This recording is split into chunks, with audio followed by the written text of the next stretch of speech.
सभी को बहुत बहुत नमस्कार। मेरा नाम है डॉक्टर आलोक तिवारी और मैंने western 33 floor staircase challenge को एक्सेप्ट किया है। और इस कमिंग संडे और मतलब 6 दिनों के बाद मेरा 33 माला चढ़ने का एक कंपटीशन है, चैलेंज है। मैं कर पाता हूँ कि नहीं, उसके लिए मैं ट्रेनिंग कर रहा हूँ। और बीइंग अ स्पोर्ट्स फिजियोलॉजिस्ट, मैं अपने फिजियोलॉजी के बहुत सारे इनपुट्स भी आप लोगों के साथ साझा कर रहा हूँ। तो ये वीडियो भी उसी के ही नाम पे है। ये स्ट्रीक चली आ रही है और लोग काफ़ी ज़्यादा पसंद कर रहे हैं। अगर आपको भी मेरे इनपुट्स अच्छे लगते हैं तो वीडियो के बाद प्यार ज़रूर जताइएगा। वीडियो को लाइक करिएगा, चैनल को सब्सक्राइब करिएगा और लोगों तक शेयर ज़रूर करिएगा।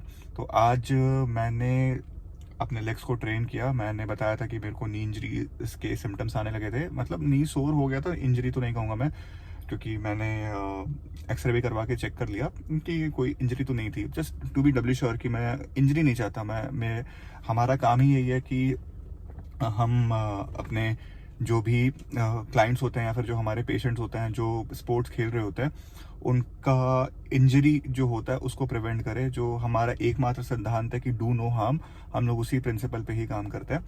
तो हैविंग सेड दैट, मैंने आज जिम को बहुत दिनों के बाद हिट किया। मैं इतने दिनों से एंडोरेंस पे काम कर रहा था, ऑफ द जिम मैं प्रैक्टिस कर रहा था और बहुत सारे कॉन्फ्रेंसेस थे, नेशनल इंटरनेशनल सेमिनार्स थे जो कि मुझे एक तो मैंने वेबिनार भी दिया था, तो उसके लिए भी प्रिपेयर करना पड़ गया था। तो मुझे जिम जाने का टाइम नहीं मिल पा रहा था। तो आज मैं बहुत दिनों के बाद जिम गया।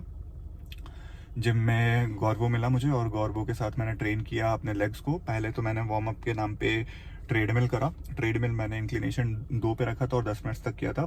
फिर मैंने गॉबलेट स्क्वाट्स करे, फिर मैंने बॉक्स स्टेप अप्स किए और फास्ट लंजेस भी किए मैंने बायलैटरल। और मैंने लास्ट सेट क्या किया था, लेग एक्सटेंशंस करे। तो अब मैं सारे एक्सरसाइजेस का मैं इंपॉर्टेंस आपको समझा देता हूँ। तो स्टे ट्यून्ड रहिए। अब वीडियो यहाँ से अब एक्चुअल शुरू होता है। तो सबसे पहले मैं physiology behind the warm up बता दूं। मैंने इंक्लिनेशन 2 इसलिए रखा था कि 2 के इंक्लिनेशन करने से हैमस्ट्रिंग और काफ्स, साथ ही में ग्लूट्स एक्टिवेट होते हैं जो स्टेयर क्लाइंबिंग या रनिंग जैसे के लिए क्रूशियल होते हैं। वो 10 मिनट मैंने इसलिए किया था क्योंकि ग्रेजुअल वेजोडाइलेशन हो रहा होता है और ताकि ब्लड के जो मसल्स हैं, जो मसल्स पे ब्लड इफेक्टिवली पहुंच सके और ऑक्सीजन की भी डिलीवरी इंप्रूव हो जाए। हार्ट रेट का भी एलिवेशन होता है। हार्ट रेट ग्रेजुअली इंक्रीज़ होता है, 100 to 140 की बीट्स पर मिनट तक पहुंच जाता है, जो वर्कआउट के लिए बॉडी के वो प्रिपेयर कर देता है। और जॉइंट लुब्रिकेशन की जो मैंने बात भी करी थी, साइनोवियल फ्लूइड का सिक्रेशन बढ़ता है जो कि नीज और एंकल जॉइंट्स के शॉक एब्जॉर्प्शन को इन्हांस करता है। तो वार्म अप करना बहुत ज़रूरी है। न्यूरोमस्कुलर प्राइमिंग हो जाती है उसके वजह से, तो जिसकी वजह से इंजरी का रिस्क कम हो जाता है।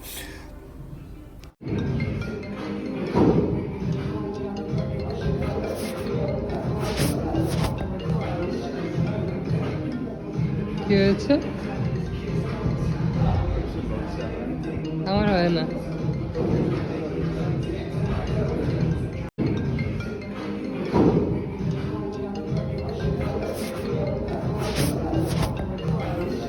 फिर मैंने गॉबलेट स्क्वाट्स लगाए কি जो হয়েছে? कि जिसको कहा जाता है king of strength and stability. वो मैंने 4 सेट्स আমার लगाए, হয় না। 10 रेपिटेशंस के। मॉडरेट वेट भी लगाया था बीच में। और इससे क्या होता है, गॉबलेट स्क्वाट्स क्यों करते हैं, क्योंकि फंक्शनल लेग स्ट्रेंथ बढ़ जाती है, डेवलप करता है, जो कि स्टेयर क्लाइंबिंग में एक्सप्लोसिव पावर को इम्प्रूव करता है। कोर का भी इंगेजमेंट यहाँ पे ज़्यादा होता है, चेस्ट को सामने की तरफ होल्ड करते हैं, इससे बैलेंस और पोस्चर भी बेटर होता है। Why moderate weight is taken because की कंट्रोल्ड रेपिटेशंस और मसल की हाइपरट्रॉफी और एंड्योरेंस को बैलेंस किया जा सकता है उस पॉइंट ऑफ टाइम पे। तो फिजियोलॉजी का अगर हम लोग इसमें ब्रेकडाउन देखेंगे तो क्वाड्रिसेप्स और ग्लूट्स का एक्टिवेशन हो जाता है और हिप, नी, एंकल कोऑर्डिनेशन भी हमारा इससे बढ़ता है। तो ट्रिपल एक्सटेंशन डेवलप होता है जिससे हम लोग स्प्रिंटिंग और स्टेयर क्लाइंबिंग कर सकते हैं। पॉस्चरल स्टेबिलिटी भी होती है। इसेंट्रिक फेज मैंने जो बताया था कि कोर और लोअर बैक इंगेज होता है, तो पॉस्चर और नी अलाइनमेंट इंप्रूव होता है इससे। तो गॉबलेट स्क्वाट्स स्टेयर क्लाइंबिंग में के मूवमेंट को क्या जो पैटर्न होता है उसको मिमिक करता है, जो डायरेक्टली परफॉर्मेंस बेनिफिट देता है। चलो। फिर मैंने स्टार्ट किया बॉक्स स्टेप अप्स, नी स्टेबिलिटी और एक्सप्लोसिव पावर को इन्हांस करने के लिए। तो बॉक्स स्टेप अप्स क्यों करना चाहिए, क्योंकि नी स्टेबिलिटी इंप्रूव होती है। वीएमओ जो मसल होता है इसका नाम होता है वास्टस मीडियालिस ऑब्लिक, वो नी जॉइंट को एक क्रूशल मसल होता है जो कि पैटेला का जो ट्रैकिंग होता है उसको कंट्रोल कर रहा होता है, और इससे एक एक्सप्लोसिव लेग ड्राइव भी डेवलप होती है जो कि स्टेयर्स क्लाइंबिंग करते वक्त फोर्सफुल पुश करने में मदद करती है। यूनिलैटरल ट्रेनिंग करना पड़ता है, जो मसल इम्बैलेंस और वीक होता है वो फिक्स हो जाता है। तो मैंने थाई मसल्स इसमें यूज़ किए थे स्टेप अप के दौरान, जो कि प्राइमरी क्वाड्रिसेप्स और ग्लूट्स को एक्टिवेट करता है। एंकल एंड फुट कंट्रोल यहाँ पे बहुत इंपॉर्टेंट है ताकि प्रॉपर पुश ऑफ्स मिल सके। मैकेनिक्स टिबियालिस एंटीरियर और जो सोलियस मसल्स होता है उसको भी स्ट्रेंथन अप करता है। इसेंट्रिक लोडिंग की अगर बात मैं करूँगा, मतलब यानी कि धीरे धीरे मैं जब नीचे उतर रहा हूँ तो इससे क्या होता है कि हैमस्ट्रिंग्स और ग्लूट कंट्रोल कॉन्ट्रैक्शन करता है जो नीज और हिप को प्रोटेक्ट करता है। तो बॉक्स स्टेप अप्स के बिना स्टेयर क्लाइंबिंग एथलीट का मतलब वर्कआउट जो होता है ना, बॉक्स स्टेप अप्स के बिना तो इनकम्प्लीट ही है। इसके बाद जो आप अभी स्क्रीन पे देख रहे हैं वो है फास्ट लंजेस। ये मैंने दोनों पाँव को साथ साथ में करना शुरू करा है, तो उसको कहते हैं फास्ट बायलैटरल लंजेस। ये स्पीड, पावर और कोऑर्डिनेशन में हेल्पफुल होता है। फास्ट लंजेस इसलिए करते हैं हम लोग कि fast Twitch muscle fibres activate हो जाते हैं इससे, जो एक्सप्लोसिव स्टेयर क्लाइंबिंग या स्प्रिंटिंग के लिए ज़रूरी होता है। लेग कोऑर्डिनेशन और न्यूरो मस्कुलर एफिशिएंसी की अगर बात करते हैं तो वो भी इसमें इंप्रूव हो जाती है।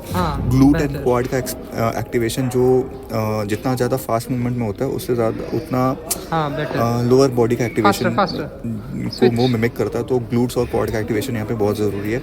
इसमें मैंने बायलैटरल क्यों किया, दोनों पाँव को एक साथ क्यों किया, क्योंकि प्रोप्रियोसेप्शन जो होता है वो इससे इन्हांस हो जाता है। और फिर वाइड स्पीड मैटर्स, मैं स्पीड यहाँ पे इसलिए देख रहा हूँ ताकि सेंट्रल नर्वस सिस्टम जो है हमारा वो थोड़ा सा प्राइम्ड हो जाए, उसको थोड़ा सा एक्टिवेशन मिल जाए जिससे एजिलिटी और रिएक्शन टाइम इंप्रूव हो जाए। जॉइंट की फ्लेक्सिबिलिटी भी आप देखोगे तो lunges deep ranges motion activate करते हैं और नीज और हिप पर मोबिलिटी मेंटेन करता है। तो फाइनली मैं ये बोलूँगा कि फास्ट लंजेस और स्टेयर क्लाइंबिंग के लिए फोर्सफुल आउटपुट इंप्रूव करने के लिए एक पावरफुल टूल है, तो जिसे हमें रोज़ करना चाहिए। इसके बाद मैंने किया है लेग एक्सटेंशन। तो अभी जो स्क्रीन पे एक्सरसाइज करते हुए मैं नज़र आ रहा हूँ वो है लेग एक्सटेंशंस।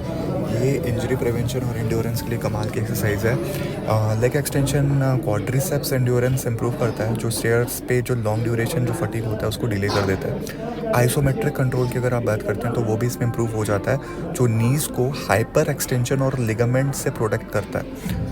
जॉइंट हेल्थ के लिए बेनिफिशियल है क्योंकि knee extension full range of motion, extension का जो रेंज ऑफ मोशन है उसके साथ कंट्रोल्ड मूवमेंट को मिमिक करता है। और मैं बोलूँगा कि हाई रेप्स पे क्यों जाना चाहिए यहाँ पे, मैंने इसके 50-50 के 2 रेप्स भी ट्राई करे थे लास्ट में। तो वहाँ पे क्या होता है, मसल का एंड्योरेंस और मेटाबॉलिक स्ट्रेस डेवलप होता है जो कि एंड्योरेंस एथलीट्स के लिए ज़रूरी होता है। और स्लो कंट्रोल मूवमेंट्स क्यों करना चाहिए इसमें, क्योंकि माइंड मसल कनेक्शन इसमें इन्हांस हो जाता है जो स्टेबलाइजर मसल्स को स्ट्रेंथन करता है। तो टेक अवे यही है कि अगर आपको स्टेयर क्लाइंबिंग या फिर मैराथन करना है तो नी पेन को अवॉइड भी करते हुए आपको आगे बढ़ना है, तो लेग एक्सटेंशन का वर्कआउट में ज़रूर ऐड करना चाहिए हमें। फाइनली मैं यही बोलूँगा दोस्तों, स्टेयर क्लाइंबिंग में सिर्फ स्टेमिना नहीं, लेग स्ट्रेंथ और स्टेबिलिटी भी इक्वली इंपॉर्टेंट होती है।